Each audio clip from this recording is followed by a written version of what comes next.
It's Abel James. Thanks for Brad, joining me, man. I'm psyched to be here. This is going to Um, be fun. it's been a long time since we hung out in person down in Austin, and Too long. I catch up to you here and there, but you're a man on the move. Literally, you've had this travel adventure, which I'm so excited to get into, and the wild diet and all the great things that you've been up to. But tell the audience what's the latest and greatest. I also want to know where you ended up because the last time we talked, man, you were on the road. Yeah, we've been on the road for a long time. If I had to add it up, we've literally moved more than a couple of dozen times in the past few years, which is exhausting, especially when you're not prepared to do that, which has happened a few times too. Because monkey wrenches get thrown in from time to time. But one thing that we've been chasing is really a small community of close-knit people. Um, as we know, that's a great indicator of longevity and health, is being truly connected to people. And one of the things that we lose, unfortunately, when we're on the road is that deep connection of maybe not even doing anything that's that flashy or anything that's that cool together, and nothing that's that adventurous, but you just see each other every week or two. Even just going into the post office and seeing someone, there's something that's very nurturing about that. So we're really happy to have found a small community. To answer your question, we're now in Crestone, Colorado, in the San Luis Valley, up at 8,000 feet, looking straight up at like 14,000 foot mountains. It's just pristine and awesome, and the air is clean. It wasn't so much in a lot of places we lived. We tried living on the Front Range of Colorado for a while, close to a bunch of national parks. And I'll tell you that clean air was one of the hardest things to find, even though we were traveling like all around North America. How did you measure that, Abel? Was it you're looking up stuff on the computer, or just going outside and taking a deep breath? I mean, A bit of both. Yeah, you know how it is. I like to cycle back and forth between being unplugged and existing in that world, not being reliant on technology whatsoever, where you can just literally see, especially if there are wildfires, right? It's very obvious when the air is smoky and bad to breathe. Same with some types of pollution, but not all. But then on the other side, especially in the past few years, it's incredible how many devices have come out that are usually less than $100, some less than $50, that can measure the particulate matter of the air, measure, carbon monoxide, carbon dioxide, other pollutants, and all sorts of different things like that, that can hook into computers and phones. So I've been testing all sorts of different kinds of those the past few years, and a lot of them work pretty well. But more than anything, it's like, is the air clean or not? It's kind of a binary answer. If the particulate matter is over 100, for example, I think it's parts per million is the measurement that most of them will use. Then it starts to turn like from a green color to just like red, and that's kind of the way I think of it too. It's like, is today a good day to go out and really kick my own butt and go on a long adventure and suck some air? Or should I do a different type of workout today? Unfortunately, that's a calculation a lot of us really should be making, and maybe we're not. We're blissfully ignorant often as runners and athletes, just being like, oh yeah, LA looks good today, let's go. oh, mercy. I grew up in the San Fernando Valley of Los Angeles, and our sense of normal was that summer was the smoggy months of the year where you couldn't see Right. the mountains that were 11 miles away. And Yeah. um, it's, looking back now, it was crazy because it was a disaster. It was like smoking a pack a day as a little kid, riding our bikes around and that stuff. And I used to run just like you. I was, high school cross country runner, and I associated the 3 mile cross country race with wheezing and coughing for 2 hours afterward with my lungs in pain. And only when Yeah. I did my first race on the beach at UC Santa Barbara, I finished the race and I took a few deep breaths and I was okay. And I was like, oh my gosh, that was all That's smog. So, um, the cars have gotten better, but I guess Mhm. the population density and some of the weather patterns, like Boulder's up against those mountains, and I Yep. remember the smog coming into the America's paradise, the fittest community in America. So, where's You can Crestone? see it creeping in. Yeah, it's a tough Nasty. one. It could ruin your day. Yeah, so Crestone is like 3 or 4 hours deeper into the mountains by the Great Sand Dunes, and it's beyond. So those mountains by Boulder, Denver, where the east kind of meets the west, or referred to as the Front Range. So we're like past those, kind of into the mountains, and in this giant valley that sits at 8,000 to 9,000 feet. It's the highest, largest desert valley, as I understand, in North America, and according Wow. to some estimates, the world. So it's a really unique ecosystem, extremely dry, really, the altitude will get to you if you're not prepared for it. And then, starting from 8,000 feet, as you know, once you go up from that, it gets real, right? You go up a few thousand feet and all of a sudden you're above the tree line or something like that. And you have to be tuned in, because otherwise you just might die. And there's something that I like about that. You know what I mean? It's a high stakes thing where it feels different from the stress you get from social media and from email and from traffic, right? It's like you're up there and you might get eaten by a mountain lion, so you better be together. You better be ready. And I like that. He digs that. It's a good balance. Yeah. So the start of this vagabond journey, what prompted that? You got together with Allyson. I think you guys were in Austin, the Yeah. coolest place in the world, and then you took off and rolled out of town. So you were one of those stats where they had the U-Haul stats where 126 people move into Austin every single day, and then Yeah. you were the guy leaving. They're like, "Hey, I can I have your was. truck when you come back?" So when did that start, and where'd you guys go? We were on and off in Austin. So my wife and I, as you mentioned, Allison, we met in Austin, coming up on 10 years ago now, which is kind of crazy.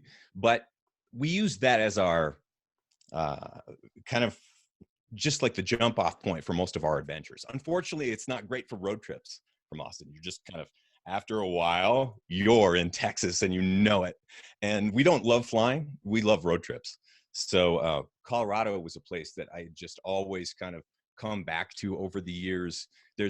I grew up in New Hampshire, in kind of a tiny mountainous community, and I feel at home in the mountains for some reason. So even in Austin, although it's a great place, it's becoming a lot more urban than it was, than compared to 10 years ago. A lot more expensive. A lot of my friends who were more in I was playing more than 300 gigs a year most of the years I was in Austin as a musician. And so I saw so many places, most of the ones that weren't expensive, that weren't super classy, that weren't, taking over the city, get shut down. A lot of musicians have to move out because they couldn't afford it after a while. And my heart just started like hemorrhaging.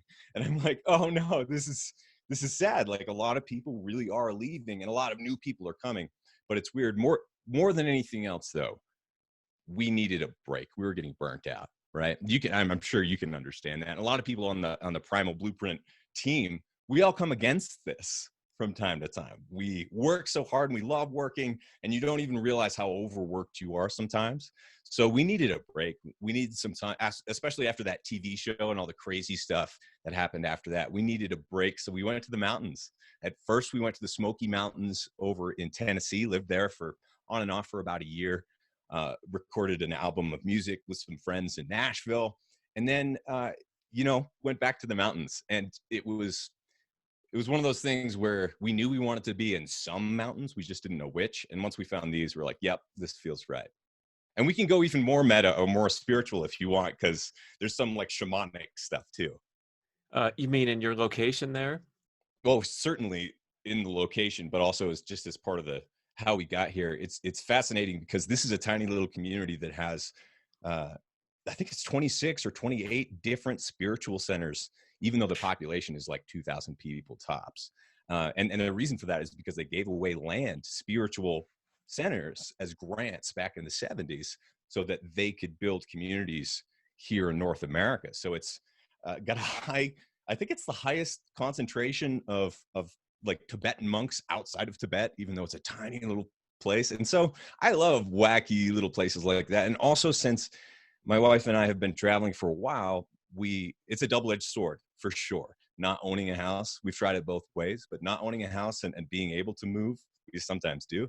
It doesn't mean that we're here forever. If a really cool project comes out, we want to move somewhere for a year, we can do that. And we don't want to right now. Let's be clear. We're over it. But it's very cool. And it's a place, most importantly, I think, to grow spiritually. And once I know I'm speaking to a recovering type A. There are a lot who are listening to. I think if there's any reason we're here, it's to work on our spirits. And once you've kind of done a lot of other battles in your life and maybe succeeded or not, for me, it was just, I felt like we needed to prioritize spiritual health and spiritual growth. And part of that is being in nature. And another part of that is being around, I think, diverse spiritual thinkers. So we're excited to be here. So how do you participate in the community? These centers have offerings that you can check in and do a meditation program or Yeah, you can. There are festivals. There are. It depends on the centers, but you can just roll in. To be honest, we haven't been here for that long, so most of the temple I've used is the woods here and the mountains, and some of the trails are just incredible. I think one of the things that we tried to prioritize that a lot of people might miss is number one, picking out the place that you live, picking out the community, choosing it yourself. So many people let a job choose that, or let a house choose that, or something else. And if you can at any point afford to choose where you live, like do it, try. And you might be wrong. We've been wrong many times. It's good to be wrong, because then you know what you definitely don't want. But one of the most important things, we have a dog, and a lot of people are supposed to get out and walk. And if there's not something appealing and enticing in that like 5 minute bubble around your house, it's kind of rough. It's a lot harder to get outside and just go enjoy it. If you're just living in Santa Barbara or Miami, that's that's pretty cool. I mean, you can make that work in one way or another. But if you're living right up against some place that's blasting you with exhaust from some commercial vent or whatever, every time you walk outside, and we've lived in places like that too, it's a lot harder to make these changes in our lifestyle to be more active that we all need to if we want to live up against this crazy world we're living in. yeah, it seems like there's a balance here because I really appreciate how people make things work wherever they are. And you see people in New York City doing Tai Chi in Central Park, and then Yeah. who knows where they're headed off to after on the subway. But I think the surrounding environment, we don't even notice, what an impact it has. And if you're Yeah. going out, like, I used to train for triathlons dating back now 30 plus years ago. And I was the only guy in my community riding my bike around on the trails or running. I wouldn't see anybody. And if I did see somebody, I most certainly knew who they were. And then Yeah. you fast forward to now, and you're out in most every community, and there's people enjoying the trails and the nature. And there's been so much growth on that. I know we're talking about a small sliver of the population, but just having that surrounding environment of people doing workouts at the same time you are, even though you're not doing the same workout, you can just feel that energy. Yeah. That's another big thing. And one of the things I liked about Boulder and Austin too is when you see people outside, just like getting into it. And also in California, it's great for that. You see people out running, stand up paddle boarding, swimming, yoga, all this stuff.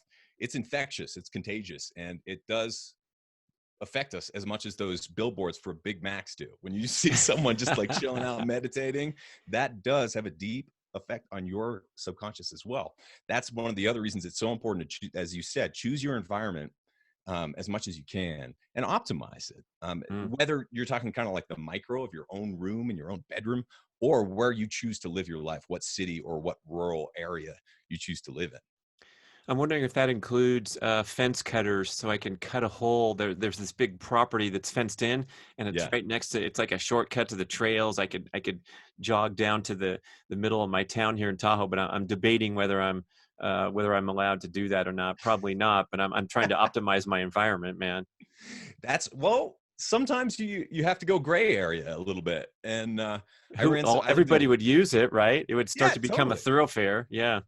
Yeah, I think that's the other part too. If you see a critical mass of runners and bikers, and I'm not saying like hack up trails, you definitely don't do that. But like if you're in a place close to your house where you and your friends or training partners can get away with using a trail, I think it's important to be able to claim that for ourselves, because what's happened so much in a lot of places where I've lived is like these trails that we used to be able to use all the time. Nope, they are fenced off. They're private land now or whatever, or this is not the trail anymore. Dog parks too. And that's bad for community. It's I mean, I didn't vote for that. You know what I mean? Like we need to take our power back, I think. And part of that is we need to be able to bike through some places and run through some places, because that's what we need to do as humans. All right. So this wild diet, did this emanate from the life on the road? How did you guys develop the program? Yeah, well, it's been a long time in the making, but it was it's so in 2015, 2016, that's when I released the book in terms of the hardcover and the paperback, and that's when I did the big TV show as well. And so the wild diet, to me, I like the word wild because, as you know, these words can be overly abused and we see them driven into the ground. Paleo, keto, Atkins, vegan, vegetarian, carnivore. A lot of them stop having meaning after a while. Like for me, and not to go on too far of a tangent, but the carnivore thing is blowing up right now. And I'm just like, really? So all these people who are raging about the carnivore diet are never once eating any bit of plant matter or taking any bit of herb as medicine or drinking any coffee or any tea. It's like, okay, you are? There is that like 5 to 10%, or like people are, I know Joe Rogan was just like, yeah, I'm totally carnivore. Oh, but this weekend I like had a bunch of pasta at Disneyland. I had like a pizza and just like all this other crap, but I'm totally carnivore. But I do make diversions. And it's like, no, you're an omnivore. That's omnivorous. That's eating plants and animals and also being kind of opportunist. So anyway, I was with the wild diet, I was trying to make the word wild not represent all of that, not represent diet. Because the true word of diet should mean what an animal habitually eats over time. And that, I think, should be plants and animal foods. And so with the wild diet, it's kind of trying to simplify things that are extremely complicated. So I wanted to write a really good book about it. And I think that we did, and also included a lot of recipes as well. But we're working on a lot more around all of this. And I think one of the most troubling things really is the way that people use words, because people get confused. We all do. I get confused listening to all this stuff. But when the rubber actually meets the road, like you, me, Mark, L over at Primal, I'm talking to all you guys today. We're eating similar things at similar times in a lot of the cases. And I think it's important to really rally around some of the things that we can agree about. Whole Nice. foods, real foods, eating like our ancestors did, moving like our ancestors did. And so, yeah, the whole wild approach to things, the word wild means nature and natural in some ways, but also has the connotation of let's be different. Let's be weird. Let's be willing to be our own little tribe, because if you want to survive in this world that we're up against, you have to be willing to be the weird one who sticks out. So if you're in a group of weirdos, it makes it easier. That premise is almost impossible to challenge, right? You're talking about eating foods that are wild and natural, and I agree. finding your own They still personal. try though, don't they, Brad? I guess, yeah. I mean, but I think that point about being precise with your language is really important because, um, the susceptible public is looking for quick, easy answers and Yeah.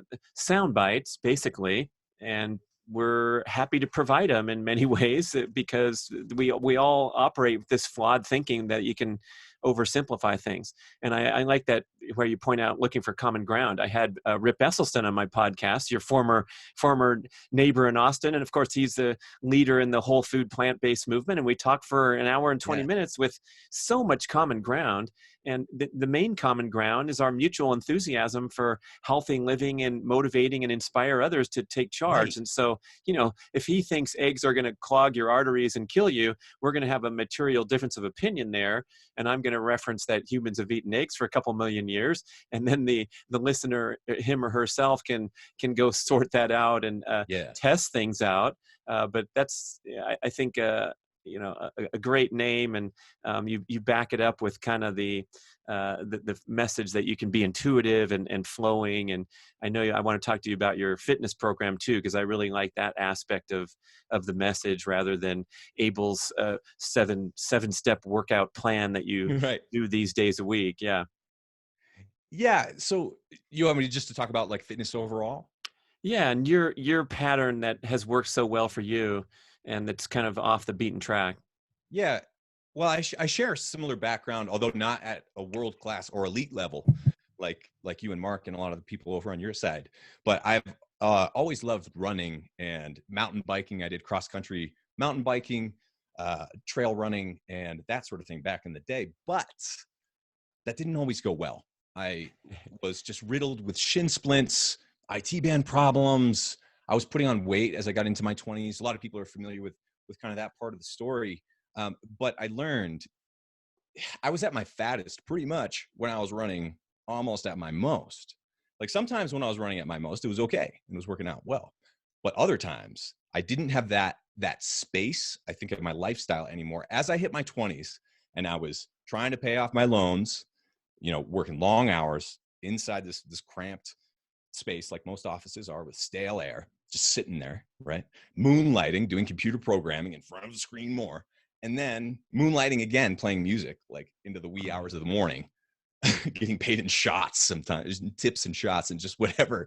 And so something had to give, right? You can't do all of those things at the same time. But I think a lot of us as athletes are raised to think more is better, no pain, no gain, all this. So as time has gone on, I've seen that go horribly wrong for myself and all around me. I've seen that advice just go horribly wrong. So I realized that there needed to be some sort of different approach. And thankfully, geez, when was it? Yeah, coming up on a decade ago too, I found marksdailyapple.com, his blog back in the day before I'd ever met Mark. And I think I found him through barefoot running because I was getting into that to help clean up my form and get rid of the shin splints and all of that. And that Chris McDougall book, right? Back in the day, Born to Run, I got really into that. And so I found out a way to run long and hard without totally killing myself, without being fat and all these other things. But now I'm 35. I'm not in my mid 20s anymore. I really wanted to push the gas for a while, but I never wanted to have a hip replacement or like not be told never to be able to run again or never want to run again. You know what I mean? So I've seen that happen to a lot of people. So for me, what it shows up like now is you folks. I heard you referring to micro workouts. I love that. I've been doing that. Like today, I'm recording all day. I think I have 7. And in between, I'll play a little music, just do a little micro mini finger workout and mental workout, or I'll throw the kettlebells up a few times, do some pull-ups, some push-ups, just a little bit. But actually, I'd like, Brad, you to say the way that, I can't remember exactly how you described it, but when you were talking about the micro workouts, it was basically the amount of weight, an obscene amount of weight that you have collectively kind of like pulled or moved over time invisibly in your life. Can you just cover that for a sec? Right, right. I was just talking about my hex bar that's in my Yes. side yard, and it happens to be on the way to the garbage can. So if I'm, taking out the kitchen garbage or whatever reason I'm popping out to the side yard, I'll do as little as 1 set of deadlift. So if I have 200 pounds on there and I do 8 reps, that's 1,600 pounds that I lifted while throwing the garbage out. And if you take that routine, and then some days I'll go there and maybe I'll do 2 or 3 sets, right? And I'll Yep. actually have a little fun and spend 6 minutes at my micro workout instead of 1 minute. But Yeah. anywhere in that range, I think people can get the idea. The other one I reference is if you're in that cramped office space, you drop for 20 deep squats. Yep. Right in place in your cube, no excuses, right?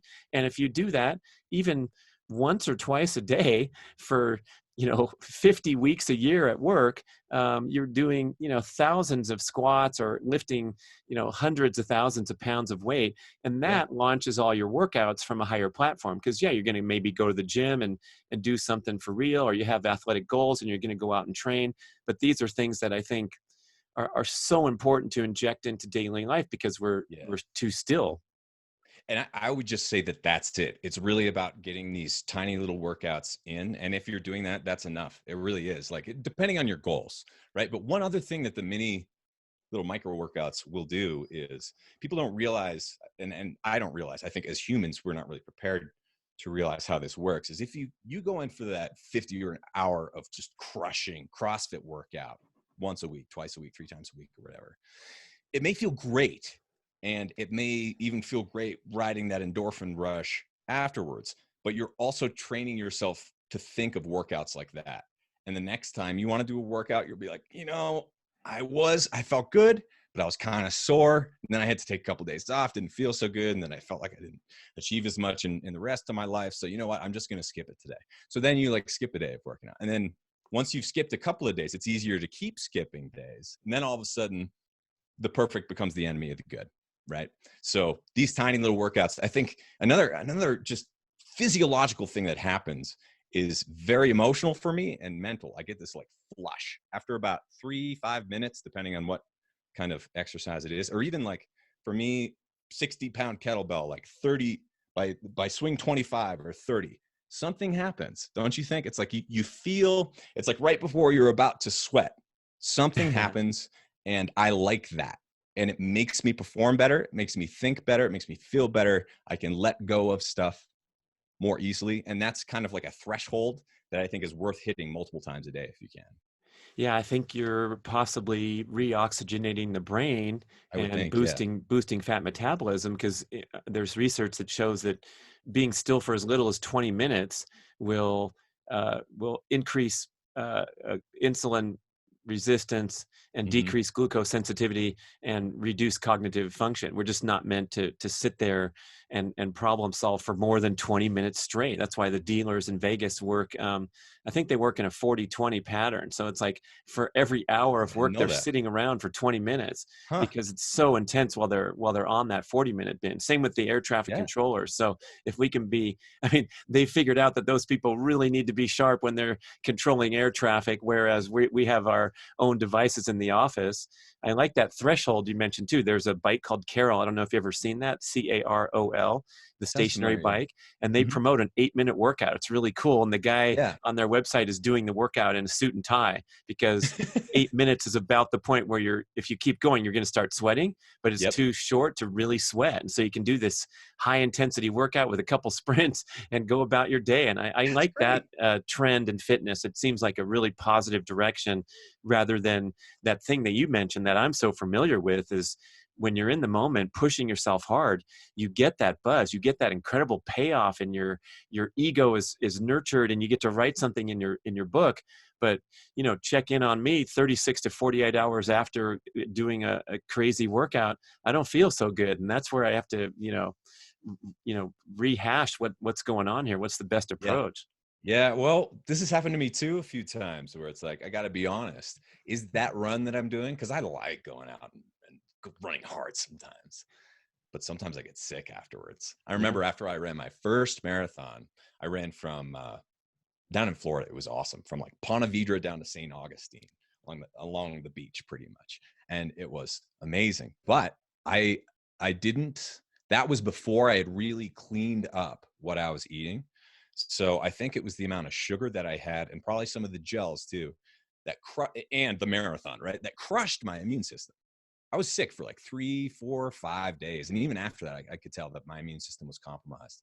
And so yesterday, I kind of had the sniffles. I wasn't feeling great, honestly, when I woke up. And like with all the crap that's going around right now, that's a little scary, especially when I have like 7 things to record today. But that was going to be, it's sunny outside. It's like, that was going to be my running day. And so I had to suck it up and be like, I'm not going to go 8 miles today.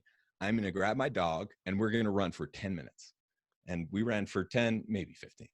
And then came back. And I stayed in that fat burning zone, right? Like you guys talk about where you're not pulling from glycogen, you're not hurting yourself, and you're not ramping up all those stress hormones, which can be good in small doses at the right time, but not at the wrong time. Yesterday would have been the wrong time. And I can almost guarantee you, if I had gone for that long run yesterday, then I would be hurting today. I might have a little bit of sniffle. I woke up this morning, I was feeling pretty good, a lot better than yesterday. And that's, I think, just something where we have to be humble and prioritize recovery over the grind sometimes. Yeah, what's your purpose for being out there? You're supposed to be pursuing health and fitness, and when you get the sniffles or a tiny bit of a scratchy throat, I had to learn the hard way. You shut it down, Mm-hmm. and just be patient and wait. And then you use your healthy, fit immune system to, fight things back twice as skilled as the person who's not in great shape, not eating good stuff. But I Yeah. think the athlete can either have the best immune system around or the worst if they insist on, continuing their workouts. Yeah. But that's another reason why those little micro workouts are so great, because after a while that hex bar, that kettlebell starts looking at you. If you put it in the right place, it's looking at you. It's like, and I Love like it. that. One thing about that though, I do that with instruments, musical instruments, because I love Oh, to play. nice. So I leave like a guitar out, or I'm looking at a banjo right now or whatever. But I do that with kettlebells and free weights as well, and just little bands or the pull-up bar. And you have to use it. You have to at first build that little connection with that thing, because you won't like kettlebells or pull-up bars at first. You need to build that friendship. You need to make friends. But once you do, and you kind of build the habit too, it'll look at you and you'll be like, all right, let's go, let's play. And I will say that takes a little bit of education at the beginning. Like, you need to get used to it. But once you are, there's no turning back. You realize the joy of that. It's so much better than going to the gym. I don't go to the gym. The only time I really did was when I learned Krav Maga in Austin for about a year, and loved it. That was great. But I don't do that anymore. I don't like being hurt, for the same reason I was telling you about the CrossFit thing, where it's like, that was awesome, but I'm not feeling that right now. I don't want to be hurt. I want to have some fun. Well, it's difficult to back off when you're in that frenzied environment that's created for the purpose of jacking people up. Right. And I think you have to have some self motivation there to do your stuff at home. And one of my motivators is I have this gym membership, Abel. It's a few miles down the road, and I could get in my car and drive there and park. And I love it there, but sometimes I feel too lazy or too busy. I don't want to go. So the idea that I should go to the gym motivates me to do all my workouts at home with all my little That's contraptions that awesome. I have everywhere. So I'm happy to Totally. pay the monthly fee, no problem, because it's like it represents the workouts that I do at home.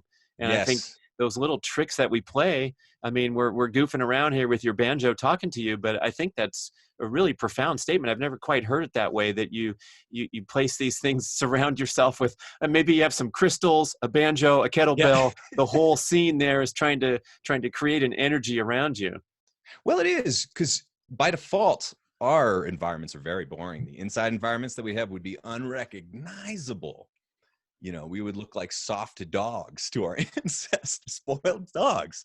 And I think that we can add some fun to it, or at least add some adventure to it, by putting those things like physical fitness and practicing music, drawing, sketching, journaling. I see these things as all highly physical and uh, critical, I think, to my happiness. At least I think I would argue to all people's happiness, because like, most of us agree that kids should learn art in school.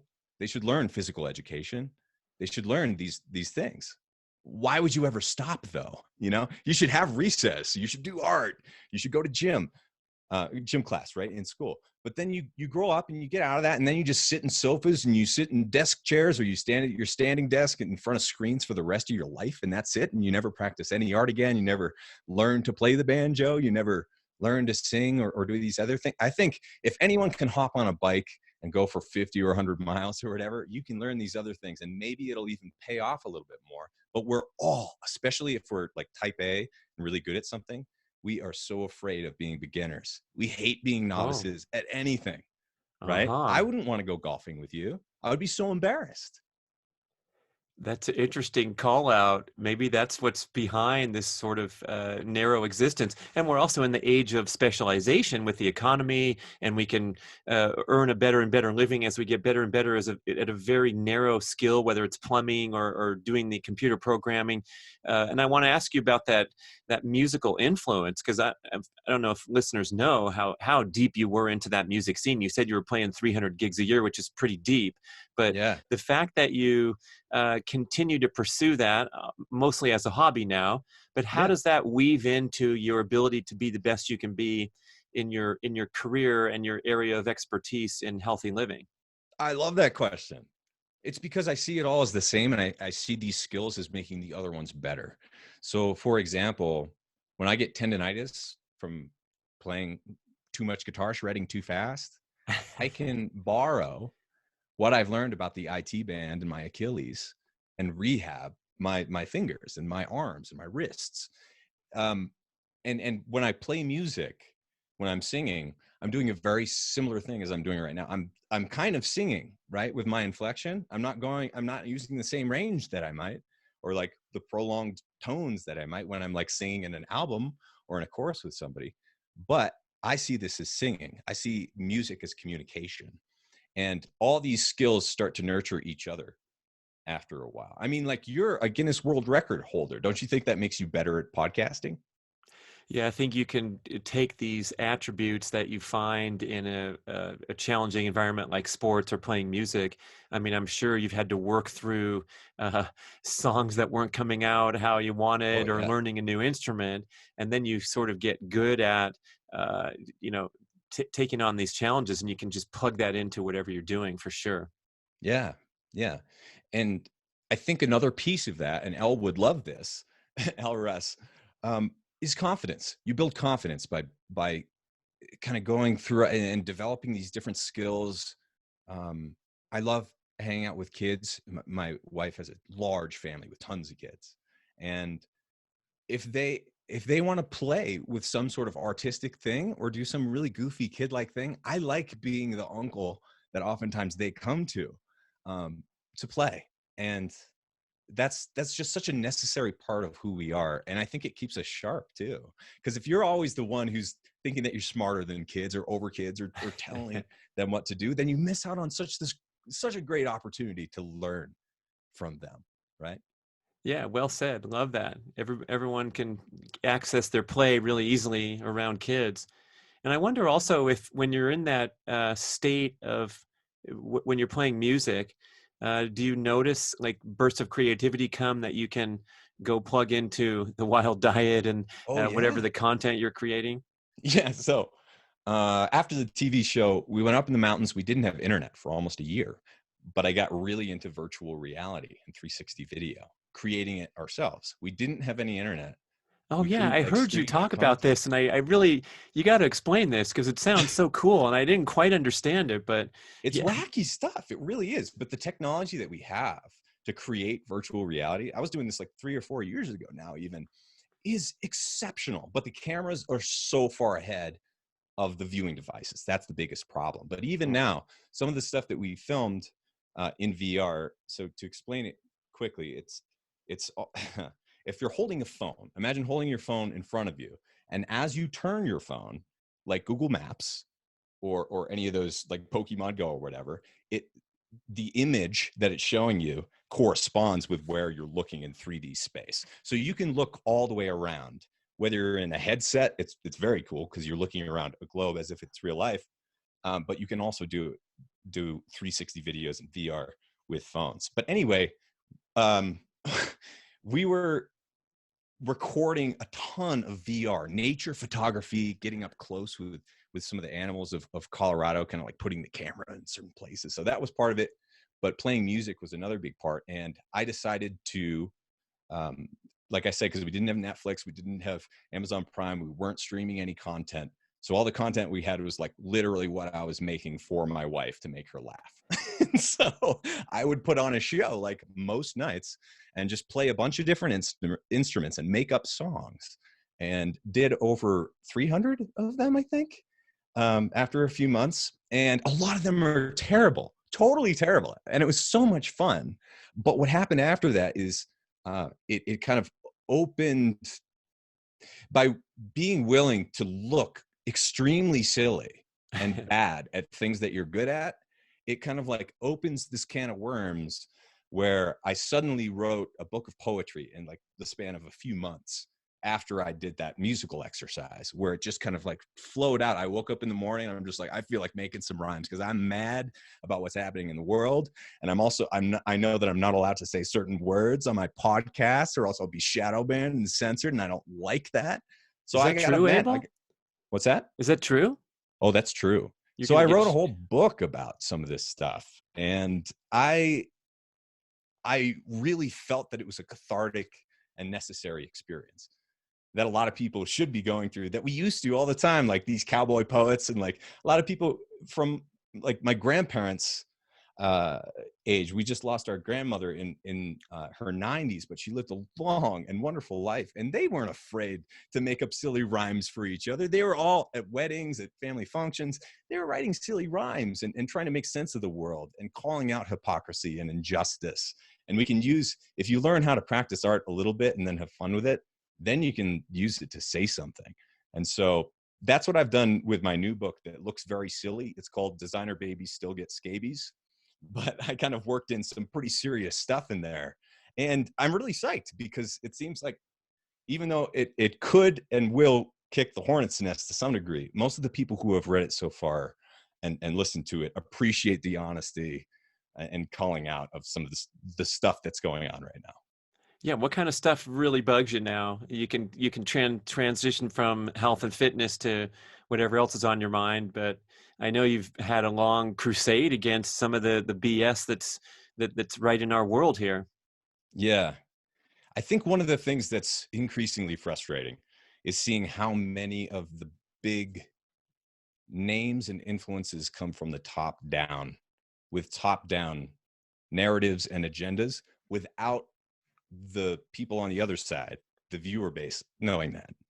So for me, being on that reality TV show, primetime on ABC and all this stuff, you get to see how the world works kind of from behind the scenes, and backstage is ugly. So I, sometimes I feel like I can see a little bit too much. And I'm sure you've been in the health industry and Mark has as well. It's like some of these keto products that come out that are packed with sugar and frankenfats.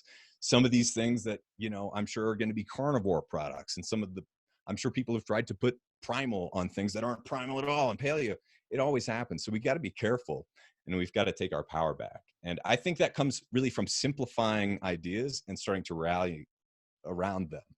So, yeah, that's just a long-winded way of saying that I think we need to take our power back and we need to be clear about what we deserve.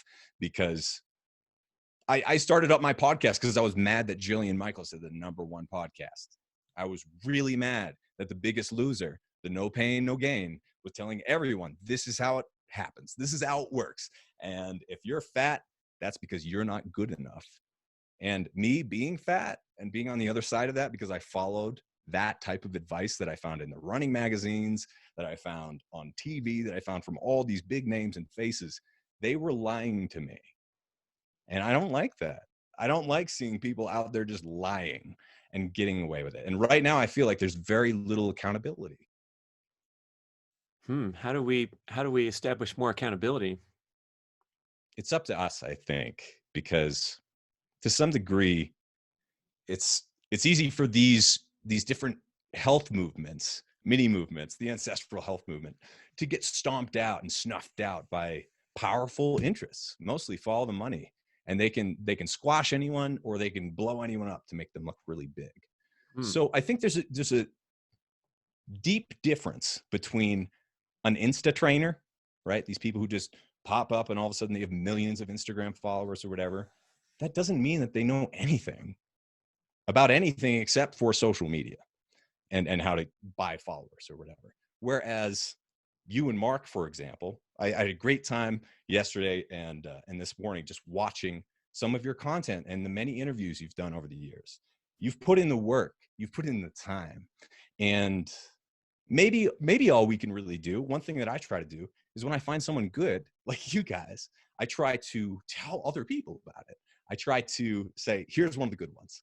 Let's rally together. And when we do meet up in person, maybe, who knows? The best things that have happened in my career have been collaborations, right? And one of the richest experiences as well has been watching some people who, you know, I may have seen when I first kind of got into this movement around 10 years ago, who then themselves a few years later not only lost the weight, took their own power back, but then started their own entrepreneurial adventures and adventures. I said adventures, but it's kind of the same thing. And now they're the ones who, you know, we're drinking their broth and we're eating their little, you know, cookie bars and we're trying their recipes and going to their functional offices. And I just love that. I think that's exactly how we're going to win because it's an uphill battle. It really is, but we're not going to stop. We're not. We've got each other. Yeah, I like pointing out that people who walk their talk That's a really nice way to establish credibility. And excuse me, especially in the athletic world, if I'm considering uh, having someone help me, it's really nice to see someone who's been there and Yeah. performed at a world class level. Not necessarily, I mean, you can have a coach that coaches at a world class level and coaches a bunch of top athletes, and that's their credibility. But I think we also are compelled to think more critically rather than just, kind of succumb to the marketing forces, and that's on the consumer. And so, I found I was coaching endurance athletes for a long time. And a lot of times I'd refuse to give them what they wanted. What they Yeah. wanted was a template that they could just plug in and not think about and say, tell me what to do every day and I'll do it. And I'd try to reason with them and cultivate an intuitive approach and have all this flowery talk, because that was what I, wanted to own as my coaching approach. And it didn't work out in a lot of cases. And then they'd go down the street and buy a template program or buy a magazine that fed that crap every single month. And Yeah. so, boy, I think it's, you can't waste your breath and until someone's ready to receive and ready to try something new. And I've made that mistake. I imagine you have too, where you're trying to Sure. convince someone, maybe it's someone in your family or friend circle. And, Usually. so Abel, what's this wild diet? And then you spend 7 to 8 minutes giving your heart and soul, but it was a miss. Yeah. Yeah. That's why, to some degree, it's also on, I hate the word consumer, but I like conscious consumer, which I've heard recently. I think Thrive Market actually, I was just reading one of their letters and they said conscious consumer. I'm like, oh, that kind of tunes it up a little bit. It puts the power back on the person who's consuming. And if you are consuming, make sure that what you're consuming is good enough to consume. Make sure that it's serving you, um, because it's tricky out there.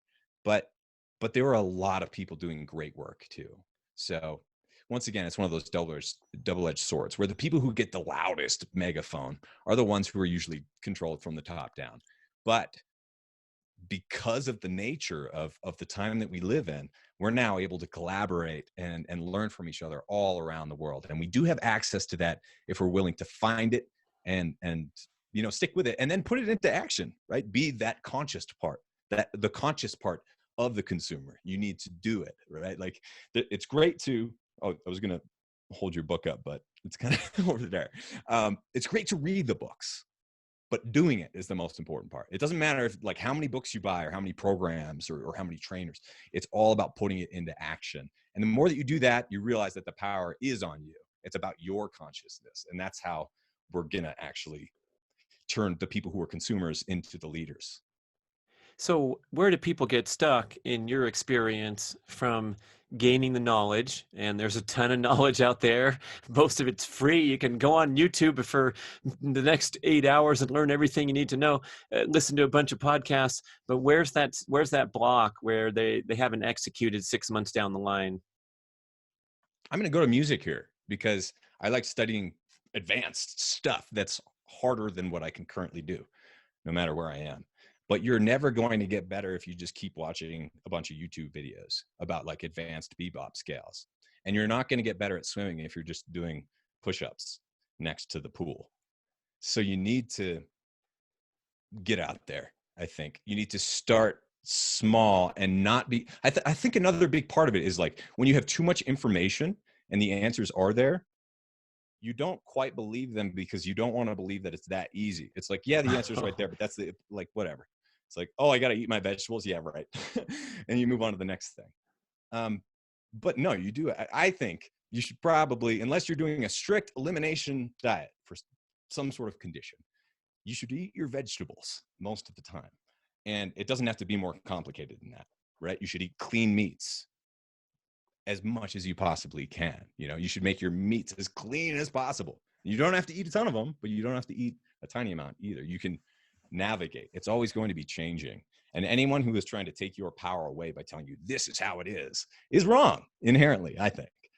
And we're all only going to get out of this by learning ourselves. It's all about education. So like if I'm trying to progress and play better, then I have to do the easy, simple stuff that most people, like musicians, guitarists, don't like looking at sheet music and playing with a metronome.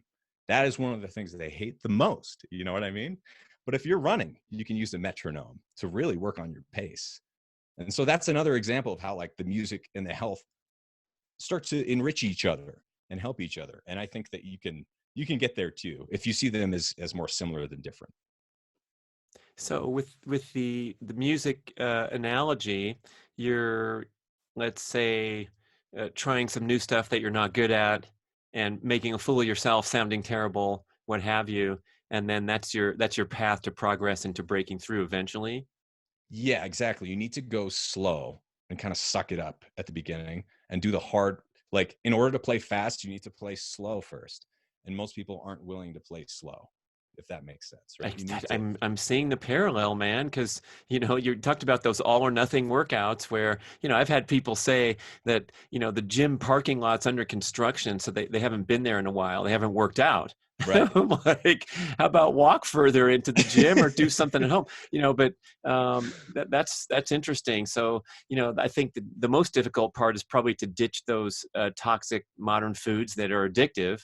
And Yeah. so, that's the hard work out of the gate, but the payoff might come not that far along. Maybe in a week or two, you're going to start feeling fantastic. But yeah, doing that hard work out of the gate just on faith or on, commitment, and then, flow it into habit over time.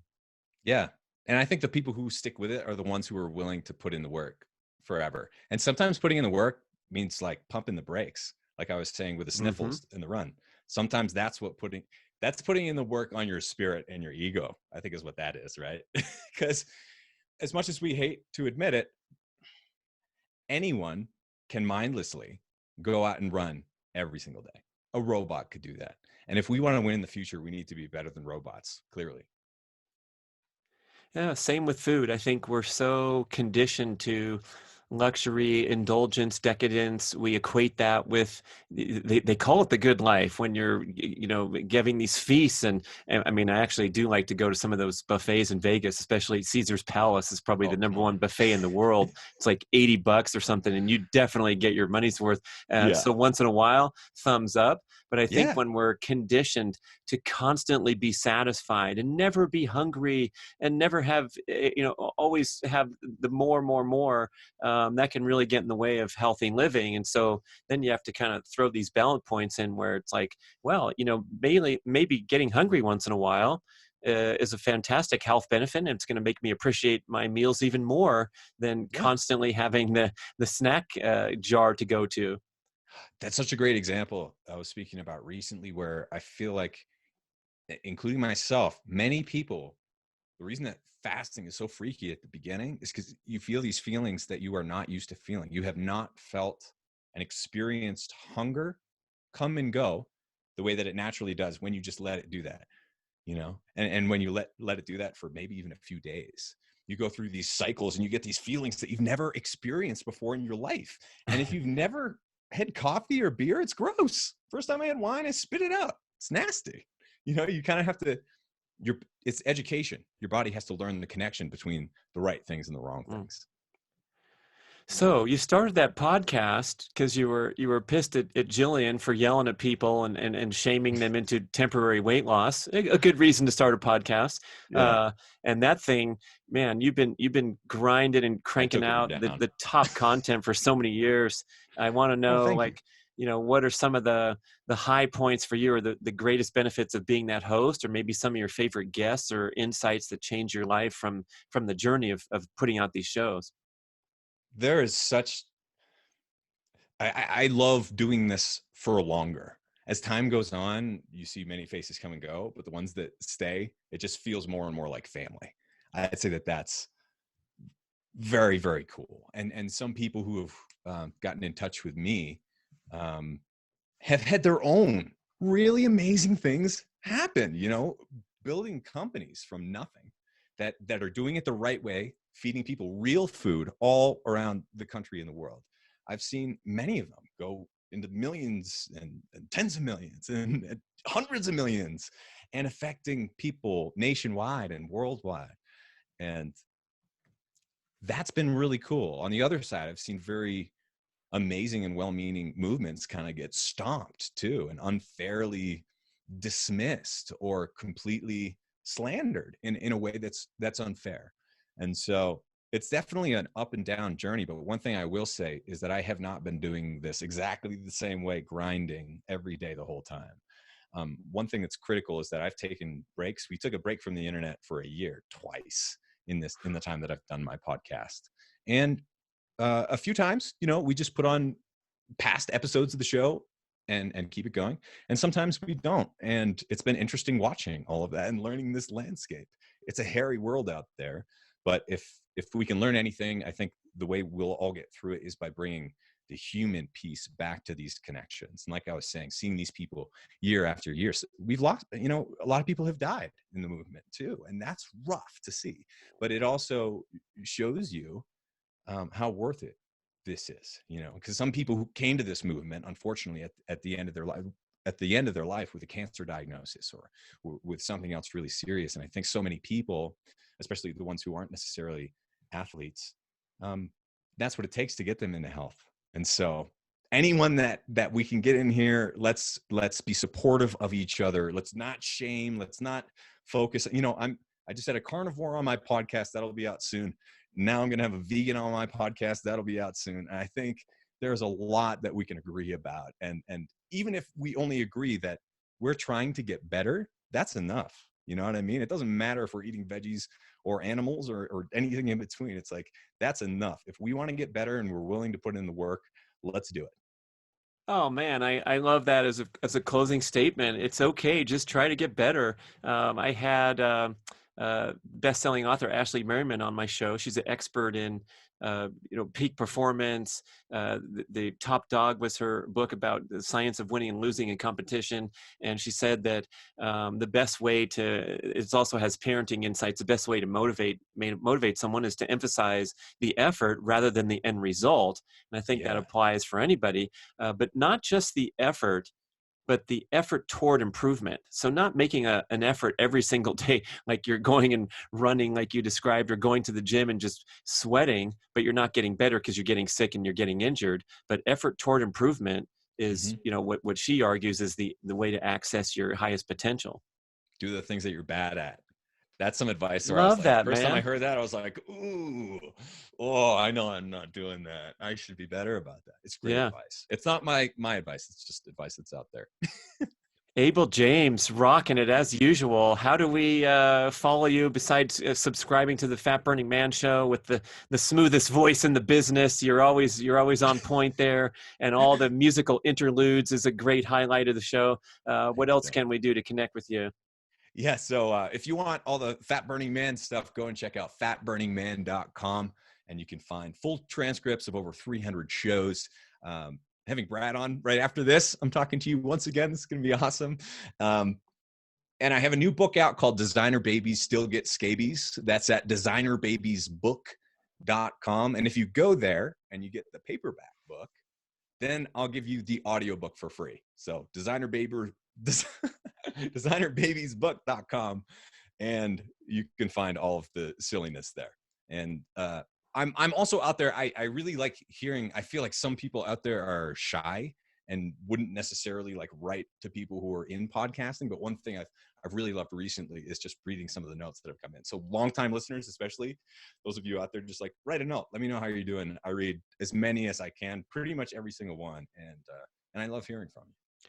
Do you mind if people move to Crestone, or do you want to keep it the exact population now? Is it okay if some of the people? I mean, you found the idyllic spot. You mentioned it out loud. That was taking a risk, but I mean, it could probably use a few more cool people coming in, right? Absolutely. I mean, if people can survive the elements here,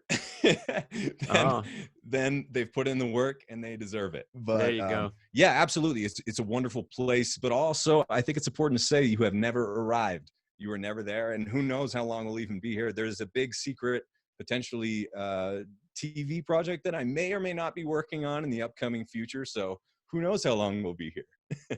Abel James from beautiful Crestone, Colorado. Thank you so much. Thanks, Brad. Da, da, da, da, da, da, da.